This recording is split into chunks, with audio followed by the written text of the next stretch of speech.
జుట్టు కుదుళ్ళు ఏమవుతాయి, ఇంకా హెల్దీగా ఉంటాయి.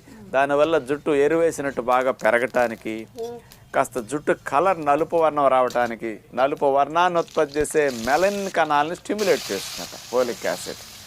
అందుకని ఇది బాగా పనికొస్తుంది. కాబట్టి జుట్టు కుదుళ్ళు ఆరోగ్యకరంగా ఉంటే, జుట్టు ఓడకుండా, జుట్టు నల్లగా ఒత్తుగా పెరగటానికి ఫోలిక్ యాసిడ్ అద్భుతంగా పుదీనాలో ఉన్నది స్పెషల్గా పనికొస్తుందని సైంటిస్టులు పరిశోధనలు చాలామంది దీని మీద ఇచ్చారనమాట.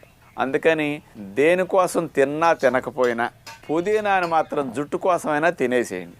గర్భిణీకండి మీరు మానకుండా రోజు పుదీనా పచ్చడి రూపంలో పెట్టేసేయండి. పుదీనాను వంటల్లో బాగా వేసి పెట్టేసేయండి. ఎందుకంటే ఫోలిక్ యాసిడ్ బాగా ఎక్కువ ఉంది కాబట్టి గర్భిణీకి ఇక క్యాప్సూల్ వేసుకోకుండా బ్రహ్మాండంగా వెళ్ళిపోతుంది అనమాట. అందుకని చాలా రిచ్ ఫోలిక్ యాసిడ్.